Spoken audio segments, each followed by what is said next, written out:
This program is brought to you by the combined resources of the Wisconsin Historical Society and Wisconsin Public Television. On Wisconsin Hometown Stories, two cities on the Fox River, born in the heat of rivalry, built up by wood, wheat, and the power of water. Cities transformed by papermaking, innovation, and generations of hard work that created groundbreaking products and household words. On Wisconsin Hometown Stories, Nina Menasha. Major funding for Hometown Stories, Nina Menasha, is provided in part by Richard and Amy Jill Aylward and the Aylward family of Nina, Mary and John Sensenbrenner, Bergstrom Automotive, Community First Credit Union, Community Foundation for the Fox Valley region, Daniel and Mame Haney, Thomas J. Prosser, Theda and Tamlin Clark Smith Family Foundation, with additional support from Alta Resources, John and Catherine Davis, Jewelers Mutual Insurance Company, Kimberly Clark Corporation, Legacy Private Trust Company, Betty Hill, Myron Construction Company, the National Endowment for the Humanities, and Friends of Wisconsin Public Television.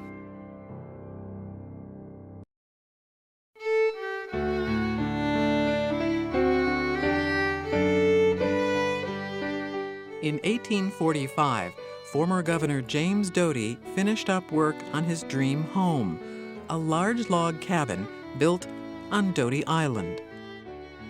The story of Doty is intertwined so much with the story of Nina Menasha that without him, you probably wouldn't have seen the community develop in the same way.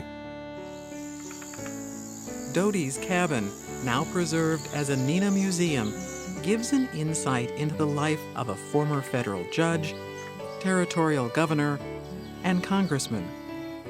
Doty also became a land speculator, perhaps best known for persuading legislators to move the state capital from Belmont to a town site he was developing called Madison.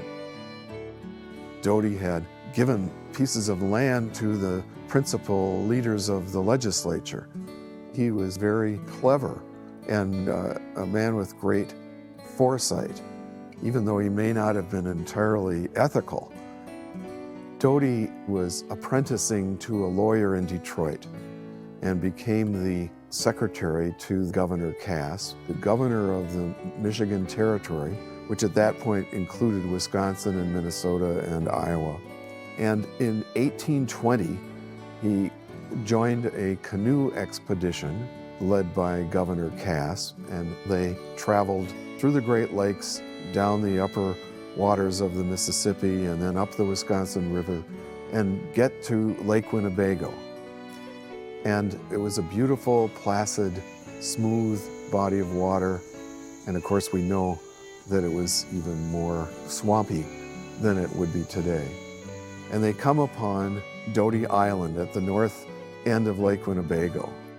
We call it Doty Island now, well, because James Doty ultimately homesteaded it. Doty Island split the Fox River into two channels, and rapids on both sides were a sure sign of water power. Here, Doty could envision an ideal place for a settlement, where the river would eventually provide both transportation and power for manufacturing.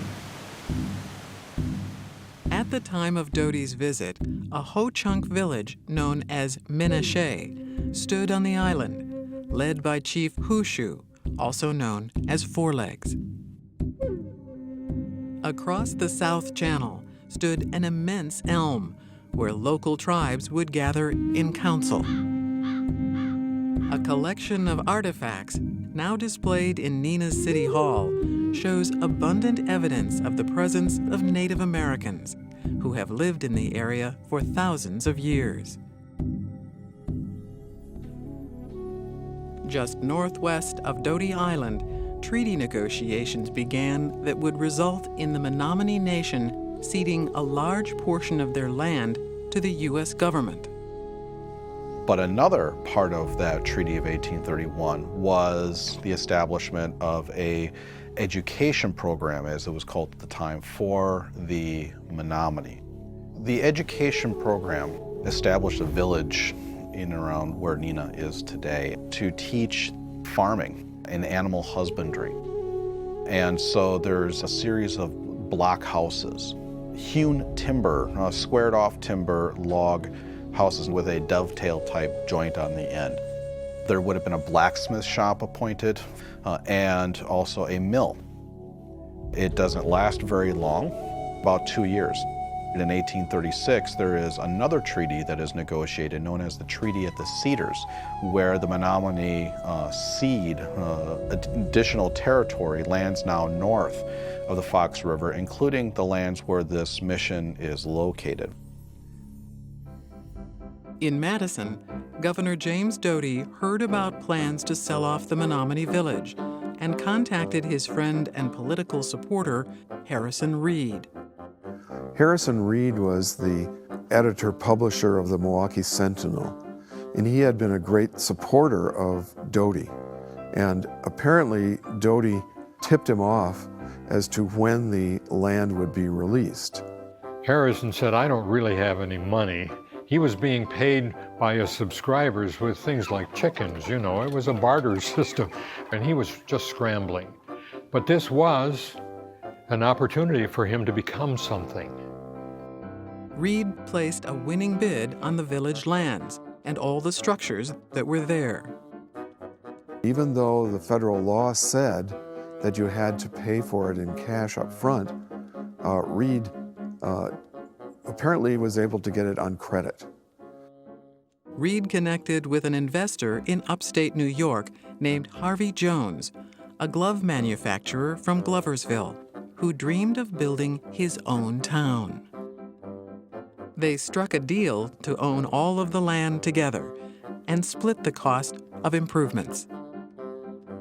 At the site, Charles Doty, son of the governor, and Harrison Reed's brother Curtis, another supporter of Governor Doty, all pledged to help Jones with the building of a dam across the South Channel.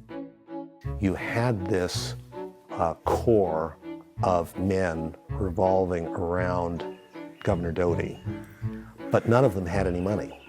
And this is just like a recipe for disaster. Mr. Jones came in with the money, and the other people in the group, other 4 people, were happy to take his money. And then things were okay for like a honeymoon period. And then things went downhill very fast after that. Shortly after Harrison Reed mapped out a village called Neenah, Harvey Jones drew up his own settlement right next to it and began selling lots.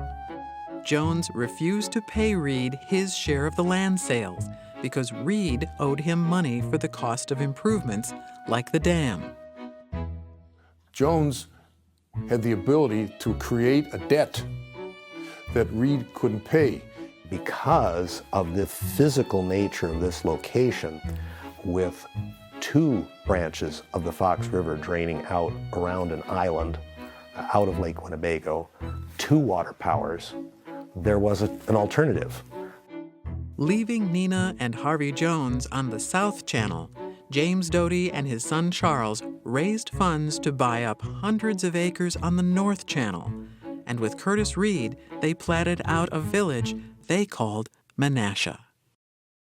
Back in Neenah, Harrison Reed announced that he was suing Harvey Jones, and that he still owned a share of all of the lots, which couldn't be sold without his agreement.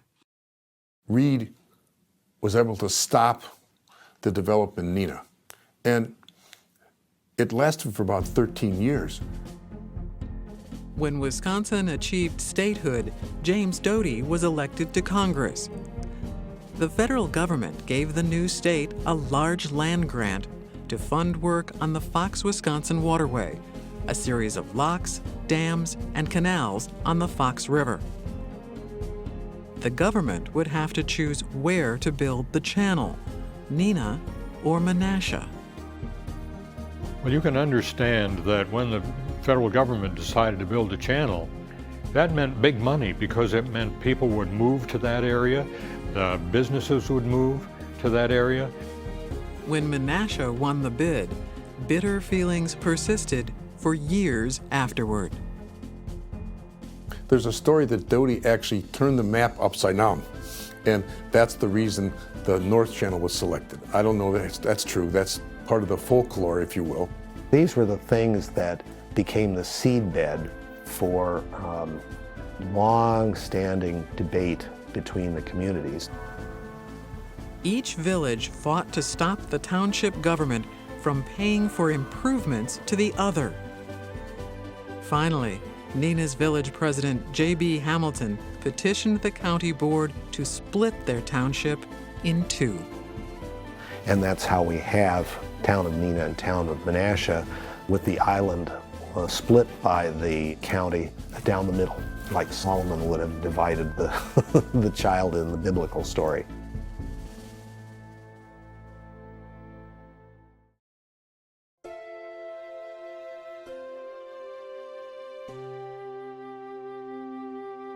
As large crews of Irish construction workers began work on the canals and dams of the Fox, Wisconsin waterway, settlers began venturing up the river and casting their lot with the developing communities of Neenah and Menasha. The river's always central to the story. It's what drew people there, it's what carried them there, it's what fed their dreams. The thing I always say to people is that settlement is not Little House on the Prairie. This is a very, very hard life, harder than anyone can possibly imagine. There were no roads, there were no utilities, there was nothing.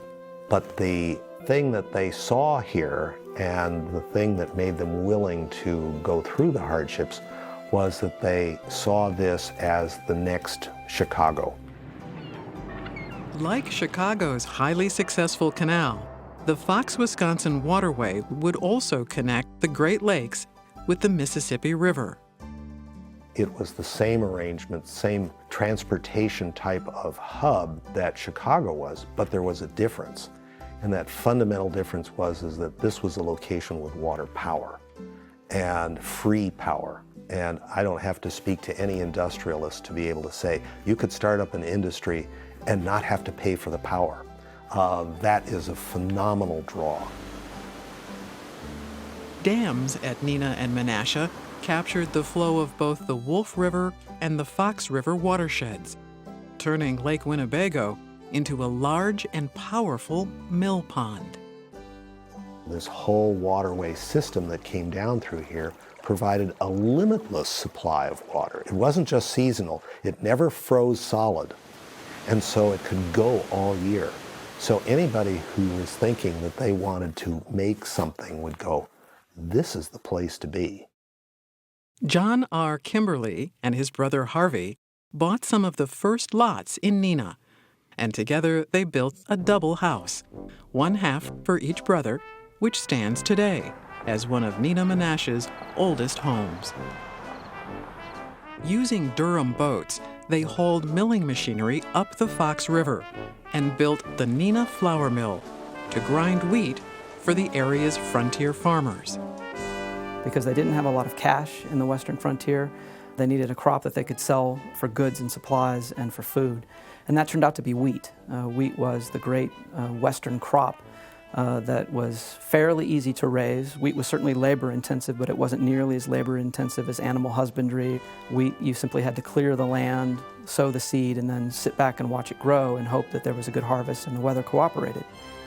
The frontier crop soon gave rise to a thriving frontier industry. More mills went up, and production grew to become second only to Milwaukee. At the same time, sawmills in Neenah and Menasha began producing wooden goods, like barrels, for flour. The sawmills, ultimately as they grew more numerous in Menasha because at the outset there was a forest in the northwestern corner of the township.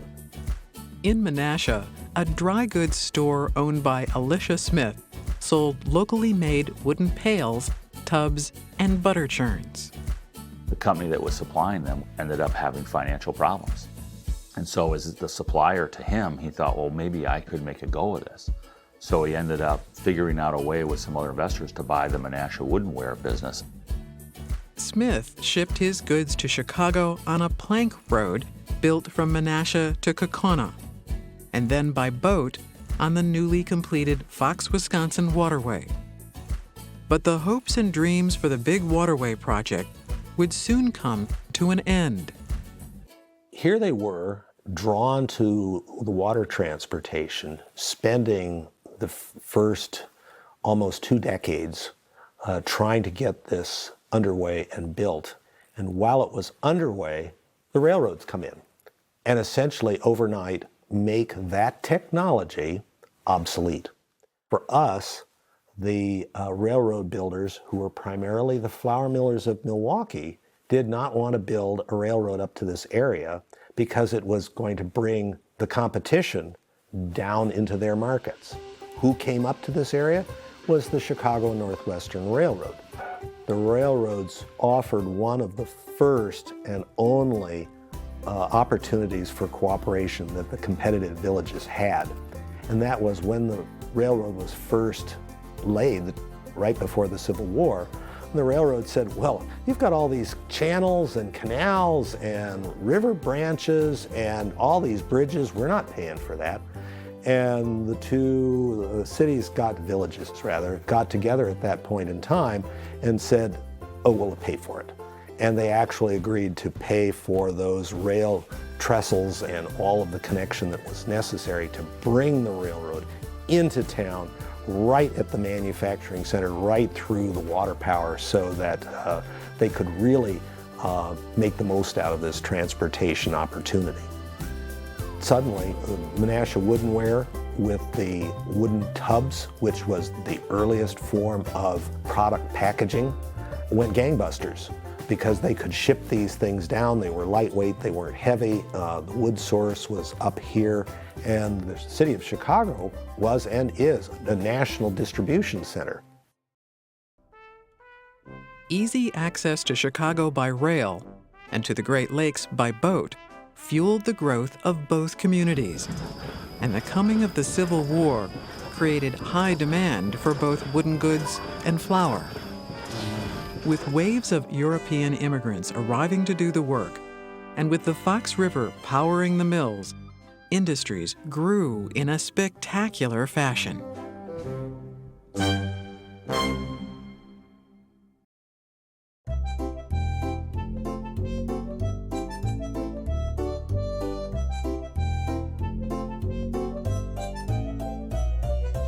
By the 1870s, Menasha and Neenah had become thriving manufacturing towns, each with a retail center.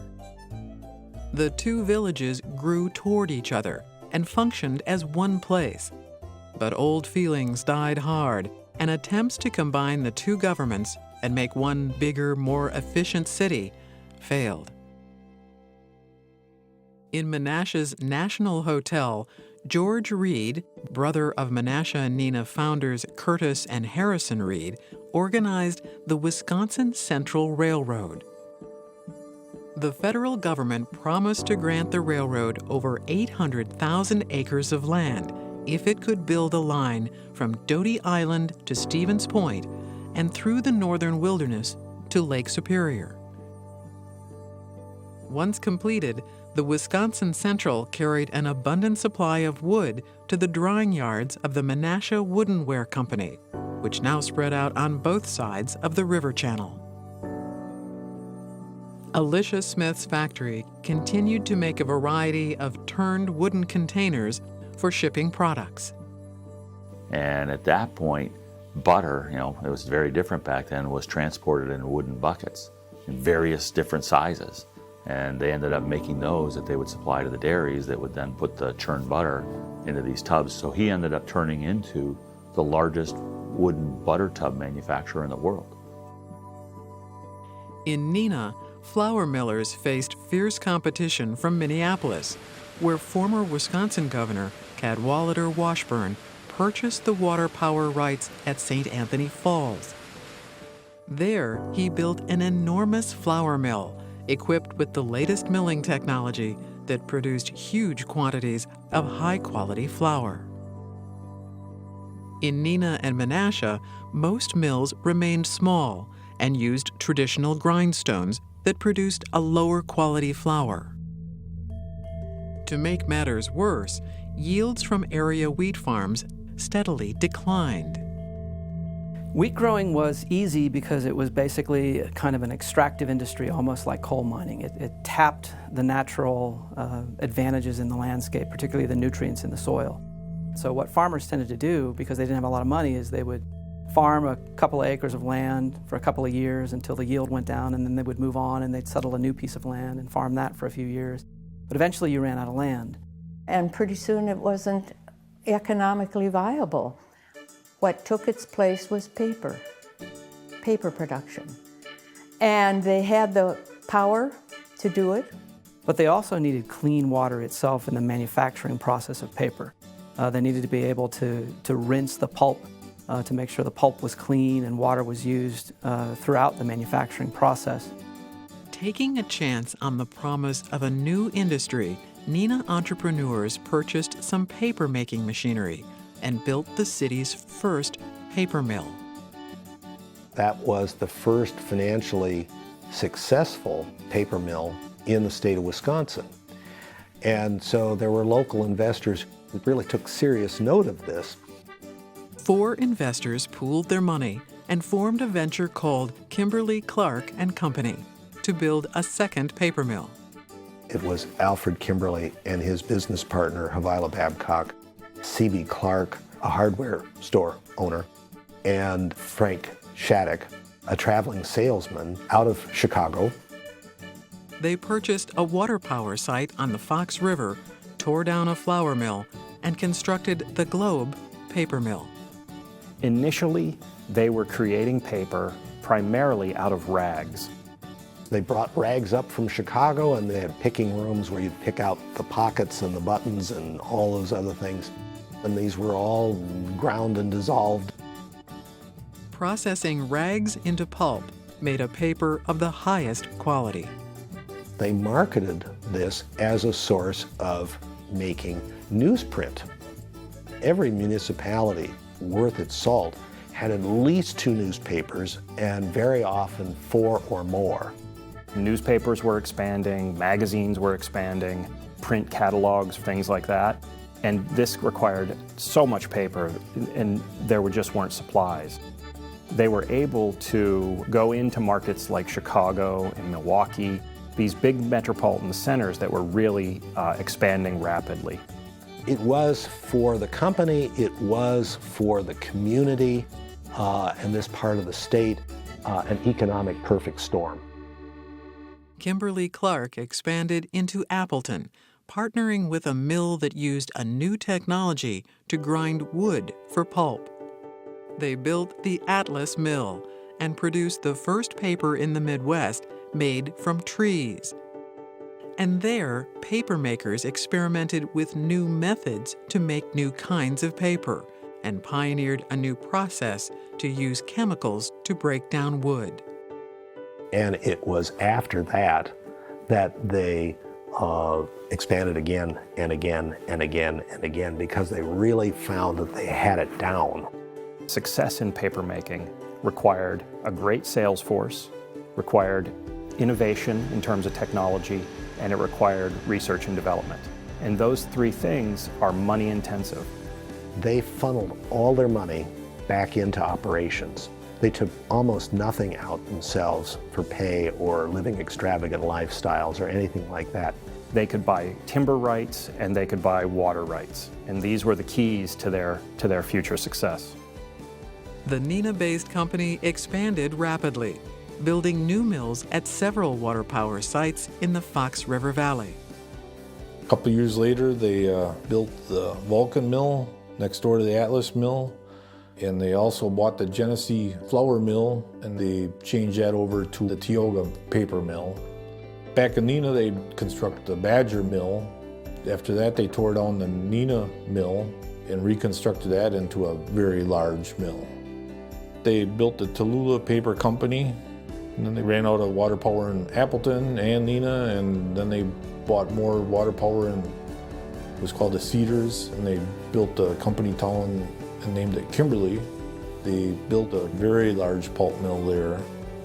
And after that, they bought more water power at De Pere, and there they created the Shattuck and Babcock mill.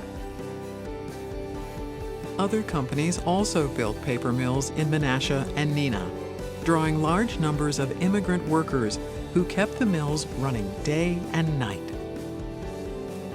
So it was so successful that it spread outward and shaped the entire region.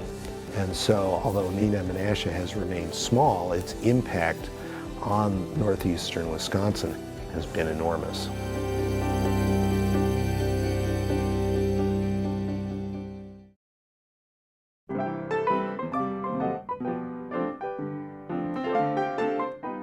Decades of papermaking and other manufacturing industries created unprecedented wealth in Neenah and Menasha. Industry owners tended to build stately homes in Neenah because property taxes there were much lower. Menasha taxpayers struggled for decades to pay off the city's debt, taken out to encourage railroads to build there.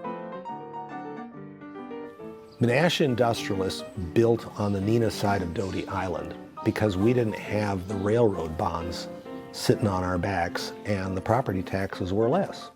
So Neenah became known as a city of mill owners, Menasha's a city of mill workers.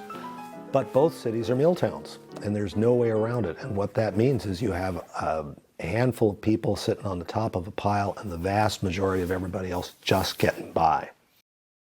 To bridge the gap, industrialists and their families gave back and used their wealth to address some of the most pressing problems of the day.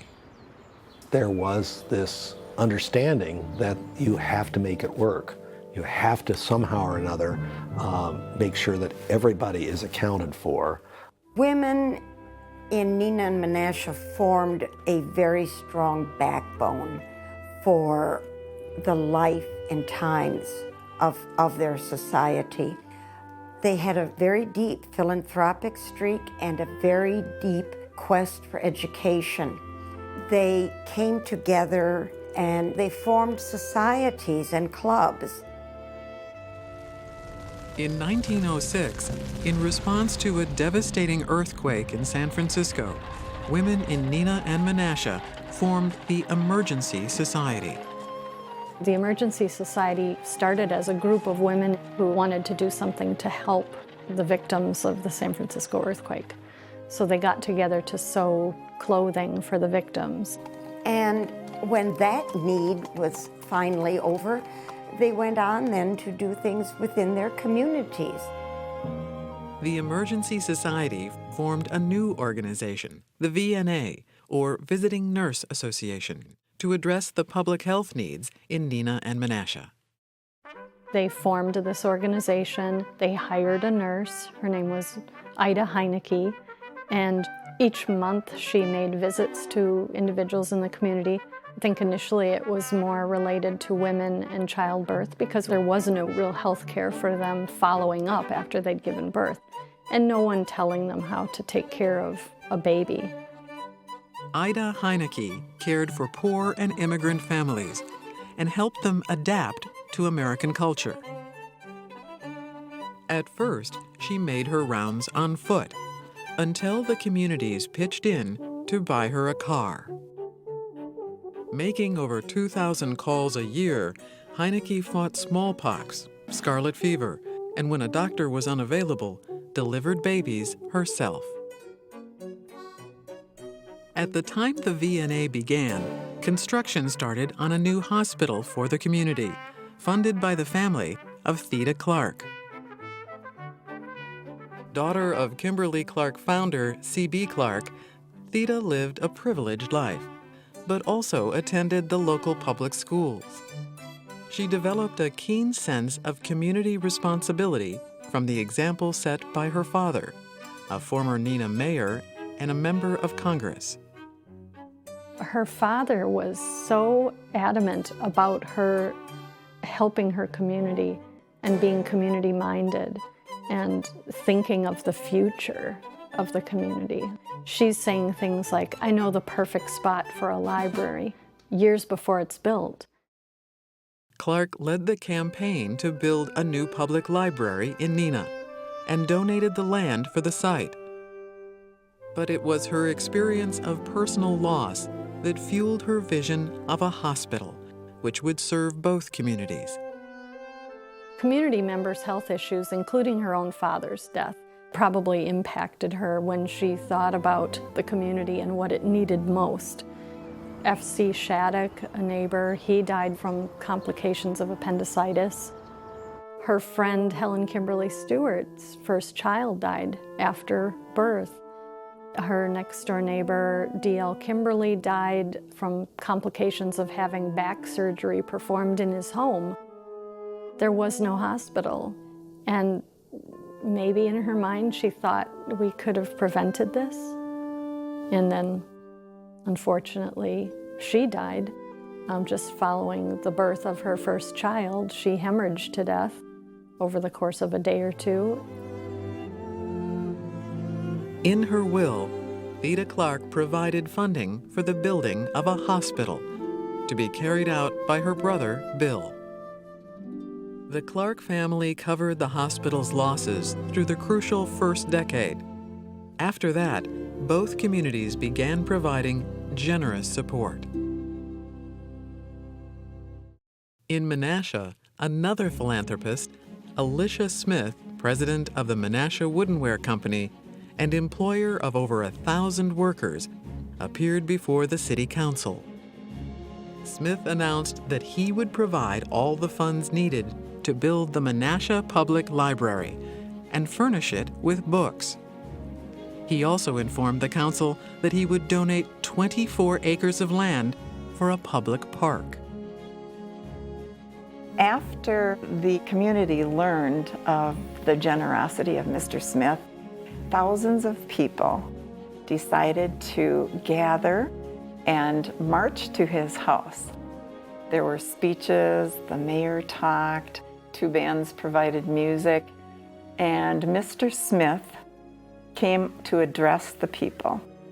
And he said that any person will live longer and be happier in this world by doing something to help mankind.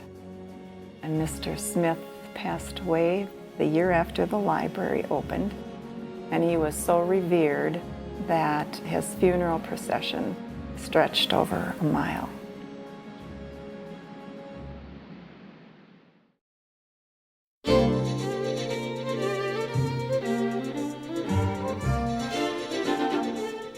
By 1905, 3 of the 4 founders of Kimberly-Clark had passed away, and John Alfred Kimberly had retired from active management.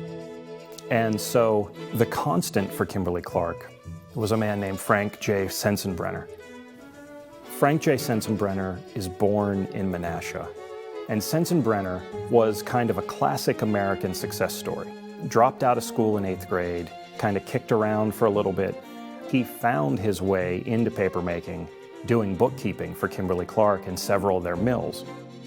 Sensenbrenner calls himself the general manager, but he's really the chief executive. He's calling the shots.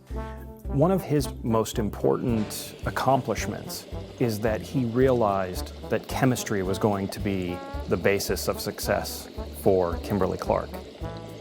In 1914, the company hired an Austrian-born chemist named Ernst Mahler. Mahler had studied at the top paper-making university in the world, in Germany, and had many contacts at the school. And so Mahler was able to bring this back to tiny Neenah, Wisconsin, and create a staff that was solely focused on innovation in papermaking. This is a manufacturing company, and the papermaking process is heavily manufacturing-based. When you think of taking giant trees and stripping them down to nothing, turning them into a pulp soup with chemicals, and then that eventually becoming paper. This is a heavy manufacturing process. And under Mahler's leadership, they're able to really turn this heavy manufacturing company into a first-rate R&D company. And that's fueling everything. A new opportunity for the company emerged with the rising price of cotton, as an insect called the boll weevil spread throughout the South. So Kimberly-Clark scientists want to find a way to turn logs into cotton. And the opportunities for this kind of product seemed unlimited. So James C. Kimberly and Mahler head back to Europe on a fact-finding mission right before World War I breaks out. But while they were there, they used Mahler's connections. They talked to a lot of scientists, learned some things about the chemistry of paper making, and they think, wow, they have kind of the key now. And company lore has it that Kimberly and Mahler are hightailing it across Europe and back to the United States just as World War I is breaking out. They come back to Neenah and they were able to adapt the German process to the American trees, and then that led to the ability to make this kind of fluffy cotton wadding. They call it cellulocotton. And they realize this could be used in hospitals right away. So Sensenbrenner sends out a team of salespeople to talk to Midwestern hospitals, asking them to test out this new product. And almost instantly, they realized this is better than cotton. It's more absorbent, it's cheaper to make, and the Red Cross needs absorbent wadding for bandages and in surgery, and the Army War Department needs the same materials. Kimberly-Clark won a contract to sell cotton wadding at cost for the war effort, and huge orders came in.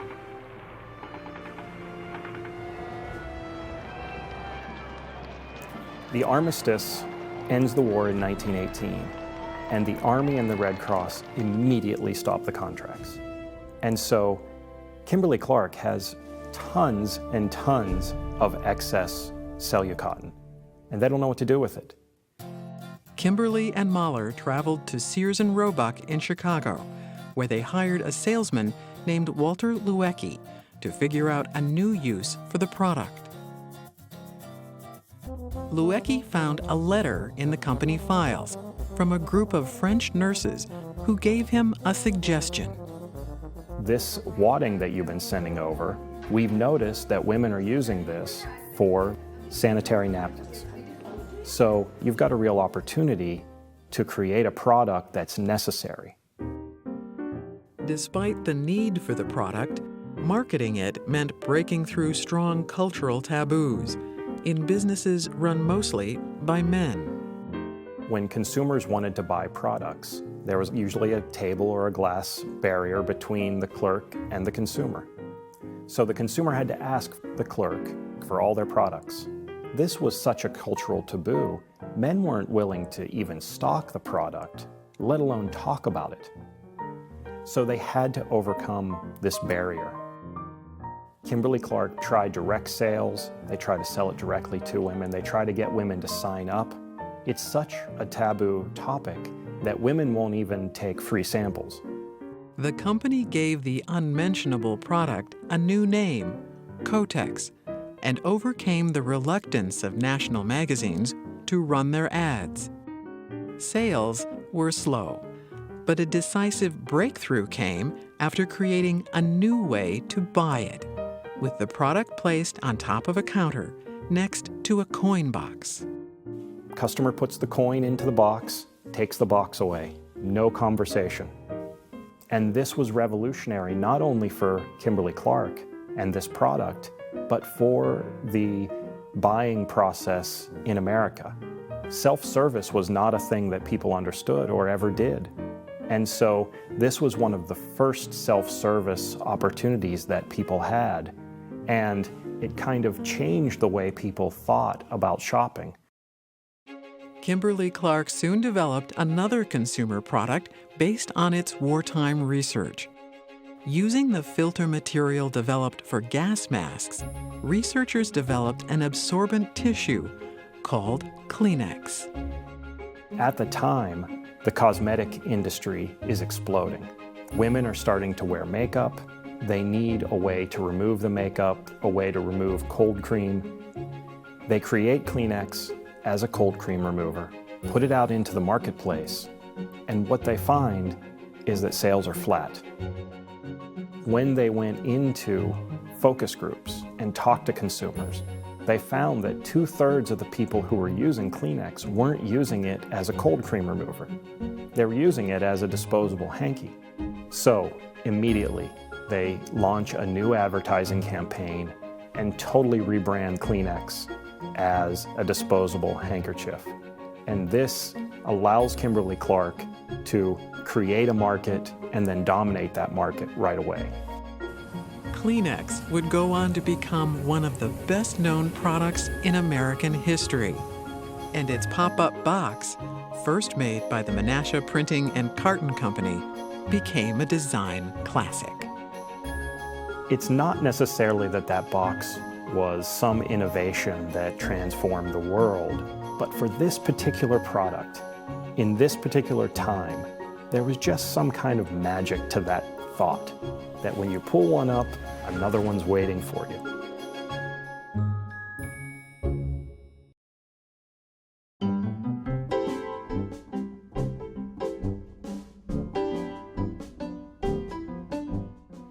While Neenah and Menasha became well known for making many kinds of paper, other industries, like the Jersild Knitting Company, made an abundance of different products.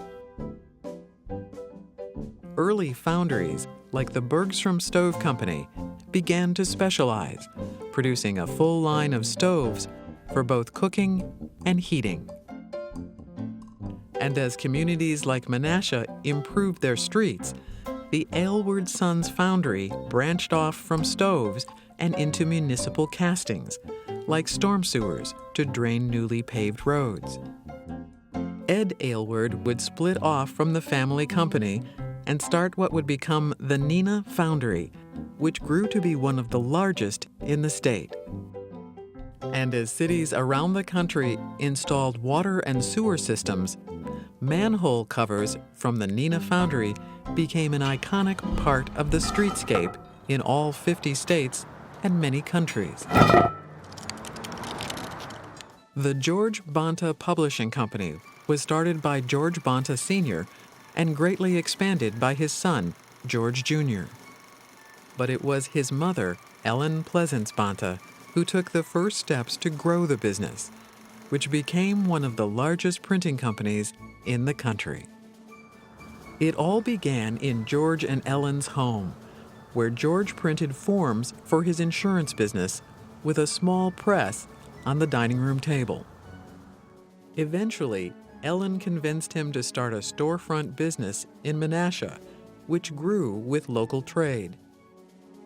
He had some health challenges, and so he would go off to the Southwest, sometimes for months at a time. So it fell to his wife, Ellen, to take over running the company. And this was unheard of at the time for a woman to run any kind of enterprise. One of her brothers had moved east and got in on the ground floor of Quaker Oats. And he saw an opportunity in his position there to throw some business in the direction of his sister. So when they were set to come up, Mrs. Bonta came in and told everybody, you run every print press in the plant. Just take paper, blank paper, used paper, whatever, and run it through whatever number of presses they had at the time so that they looked exceedingly busy. And here was this din of activity and stuff going on. And as the story goes, the Quaker Oats people said, man, if they're doing this up here, they really must know what they're doing. And so it was this sham that got them their first big break. But it was Mrs. Bonta who did it.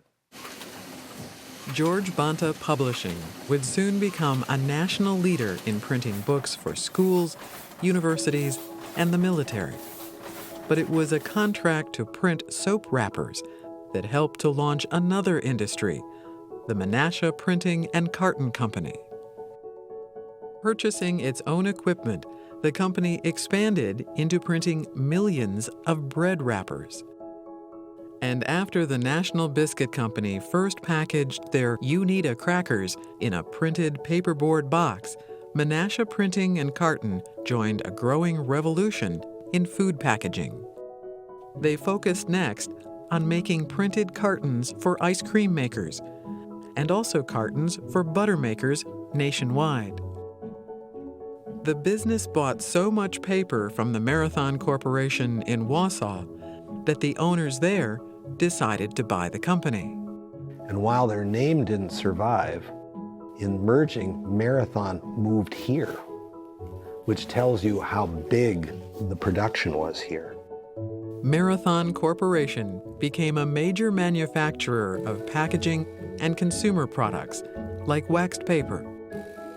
The packaging revolution became bad news for the Menasha Woodenware Company, as demand for wooden containers like Cracker Barrels and butter tubs plummeted. It's falling out of favor. You know, the world was changing, and they stumbled upon this product called corrugated. And they were one of the first companies to invest in a corrugator. Not understanding a lot about it, they literally had to make a shift to this new product.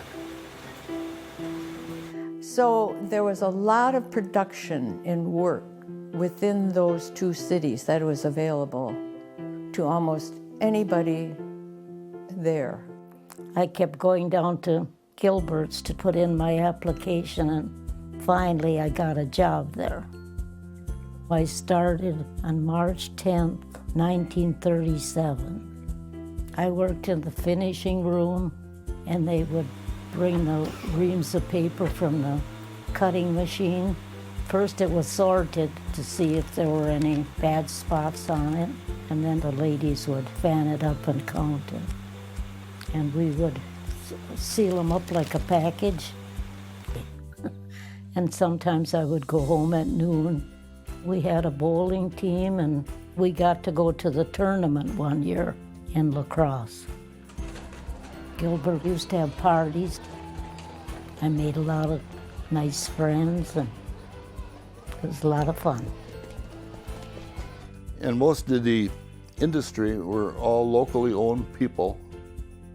The Kimberleys and the Clarks from Kimberly-Clark lived in Neenah, and George Banta lived in Menasha.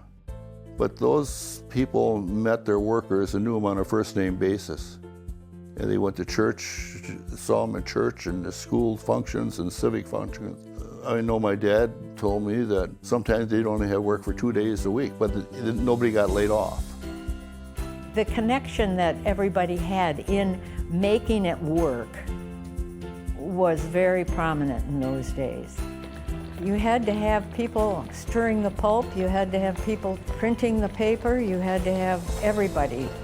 Even if you were a secretary, you had a sense of ownership because it was in your town, it was in your hometown, and you were helping make it go. It was all one big operation.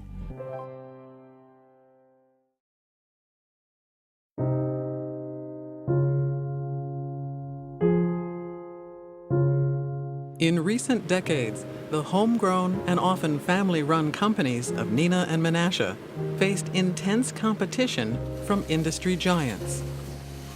It used to be believed that the economy here, based on paper, would provide endless stability. But they weren't thinking of a digital world where paper has somewhat less significance than it did before. And everybody, no matter what your business is, has to look at reinventing yourself, repositioning yourself. To compete in a global marketplace, the companies faced growing pressure to get big by acquiring other companies or sell out. perpetual growth and expansion is beyond what a family-owned operation can really maintain for very long. Some companies, like Gilbert Paper, were sold again, and finally closed. One exception was the Menasha Corporation, formerly Menasha Woodenware. Hit by a catastrophic fire, the descendants of founder Elisha Smith continued to rebuild and grow the company. And I think the way they did that, when you look at the history, was how do we innovate? How do we make ourselves relevant in a changing market?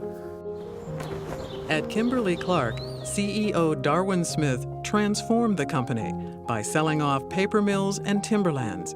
He then plowed millions of dollars into developing a new product called Huggies. Darwin Smith gambled the entire future of the organization on this disposable diaper, and so Huggies is really the product that drove them to the next level, moving away from paper making completely to a full-on focus on consumer products. His gamble paid off, with company sales exceeding $4 billion in 1985. Smith then sent shockwaves through the entire state when he announced he was moving the company headquarters to Texas.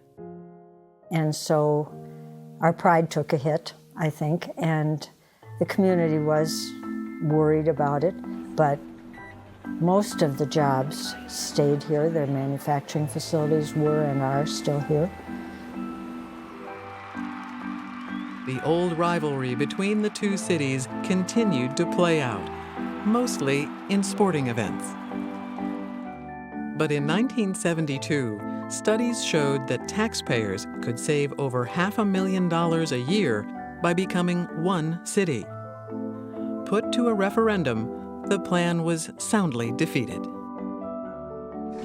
Since that time, the two cities have merged their fire departments, and this led to another merger of a long-standing tradition in both communities, the Santa Float.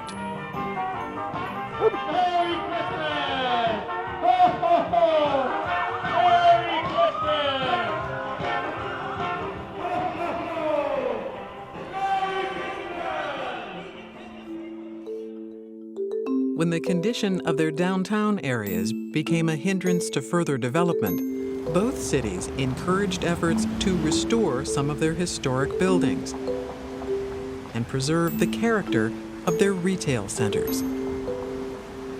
Alongside the old canal, Menasha constructed a new marina, which made the area more attractive for waterfront development.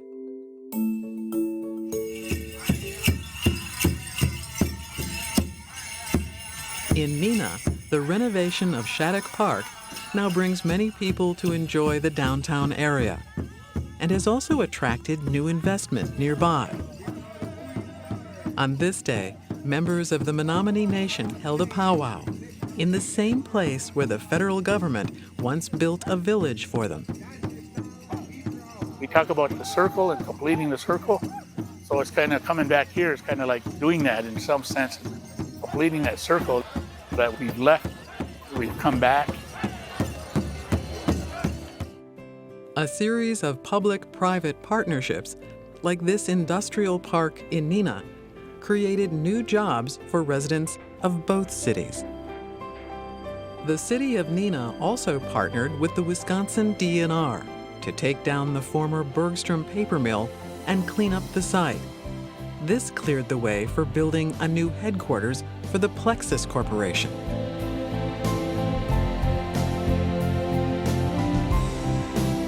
And near the old water power sites, a group of local investors partnered with the city of Neenah to build a series of office towers that now bring hundreds of workers to the city center. The investment group also partnered with the city of Menasha, adding a new office tower in the heart of the city. The Visiting Nurse Association continues the legacy of Ida Heineke and also continues to benefit from Neenah Menasha's long tradition of philanthropy, Very good. receiving support to provide services for senior citizens.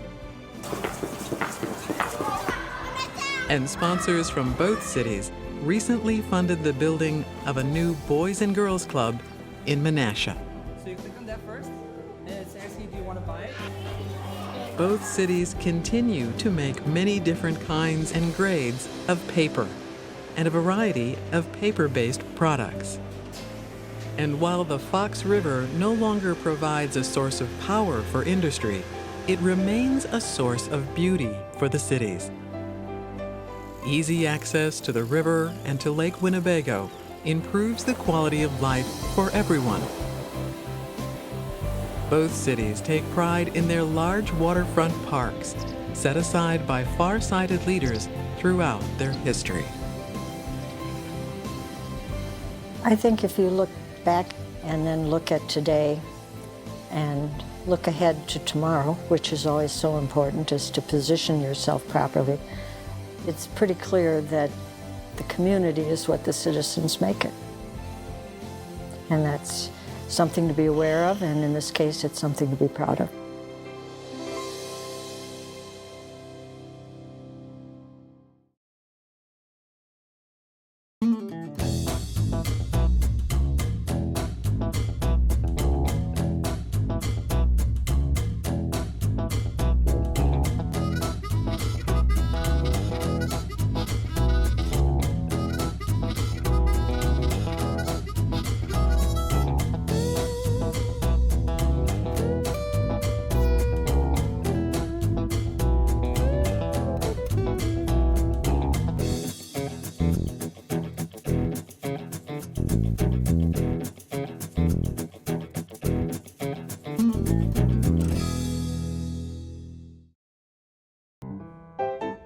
Major funding for Hometown Stories Neenah Menasha is provided in part by Richard and Amy Jo Aylward and the Aylward family of Neenah, Mary and John Sensenbrenner, Bergstrom Automotive, Community First Credit Union, Community Foundation for the Fox Valley region, Daniel and Mame Haney, Thomas J. Prosser, Theda and Tamlin Clark Smith Family Foundation, with additional support from Alta Resources, John and Catherine Davis, Jewelers Mutual Insurance Company, Kimberly Clark Corporation, Legacy Private Trust Company, Betty Hill, Myron Construction Company, the National Endowment for the Humanities, and Friends of Wisconsin Public Television.